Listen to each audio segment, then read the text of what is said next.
पुष्पा रेसिपीमध्ये तुमचं स्वागत आहे। आज आपण बनवत आहे गव्हाच्या पिठाचे लाडू। त्याच्यासाठी मी 1 वाटी गव्हाचे पीठ घेतले आहे, डिंक घेतला आहे, वेलची घेतली आहे, सुंठ पावडर घेतली, बदामाचे काप घेतलेत, खसखस घेतली, पांढरे तीळ घेतले, 1 वाटी गूळ घेतलाय, महत्त्वाचं म्हणजे तूप घेतलंय।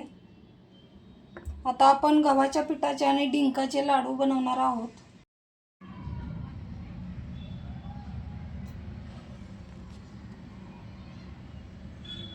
गॅस चालू करूया,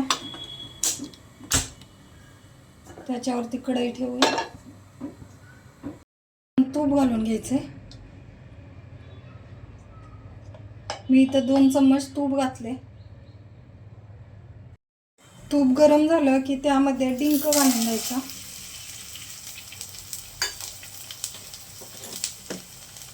डिंक चांगला फुलेपर्यंत भाजून घ्यायचा।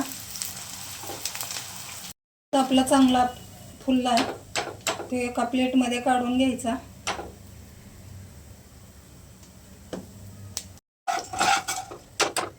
आणखी 1 चम्मच तूप घालून घ्यायचे, त्यामध्ये गव्हाचं पीठ घालायचे।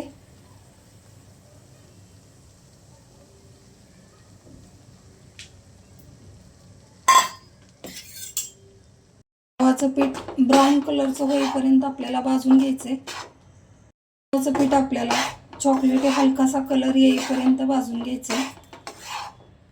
थोडं थोडं तूप सोडून घ्यायचे।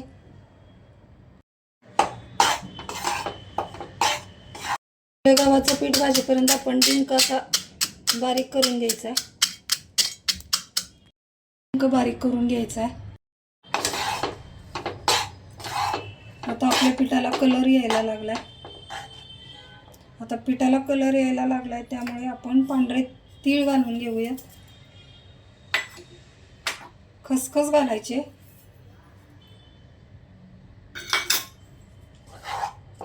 चांगलं मिक्स करून घ्यायचे। पिठाला चांगला कलर यायला लागला, पीठ आता भाजत आले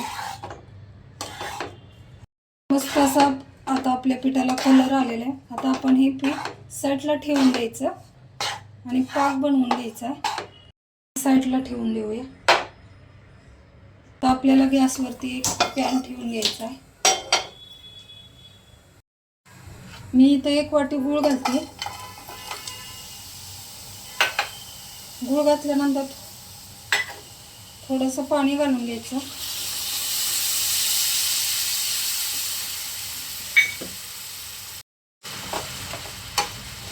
चांगलं मिक्स करायचं। गूळ वितळेपर्यंत त्याला हलवून घ्यायचं। आपला गुळाचा पाक बनेपर्यंत आपण ह्यामध्ये डिंक घालून घ्यायचा।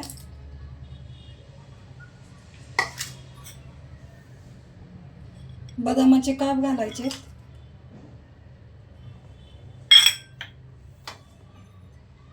वेलची पूड घालायची,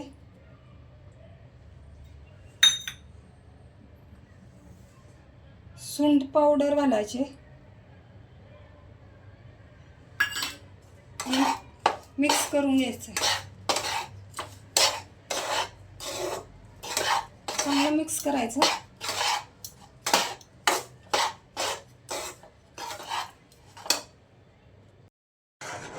आता आपला पाक बनवून तयार आहे। गुळाचा पाक ह्याच्यामध्ये ओतून घ्यायचा। ओतून झाला की पटकन मिक्स करून घ्यायचं।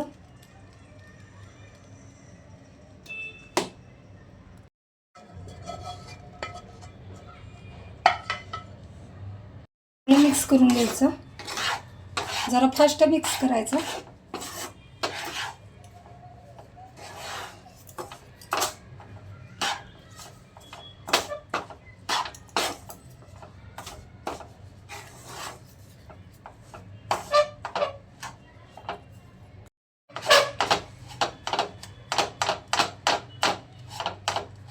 हे आता मिश्रण आपलं चांगलं मिक्स झालंय। आता थोडंसं थंड झालं की याचे लाडू बांधून घ्यायचे. आता आपण याचे लाडू बांधून घेणार आहोत. जास्त बी थंड होऊ द्यायचं नाही. गरम आहे तोपर्यंतच लाडू बांधून घ्यायचे. असा आपला लाडू बांधून झालाय.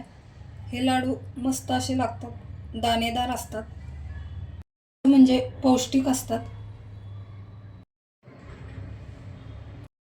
बांधून झालेत. तुम्ही नक्की ही रेसिपी ट्राय करा. तुमची जर मुलं हॉस्टेलला राहत असतील तर हे लाडू खूप चांगले आहेत खाण्यासाठी. 15 दिवस तर नक्कीच टिकतात. पौष्टिक आहेत. जर तुम्हाला माझा हा व्हिडिओ आवडला असेल तर लाईक आणि सबस्क्राईब जरूर करा. धन्यवाद.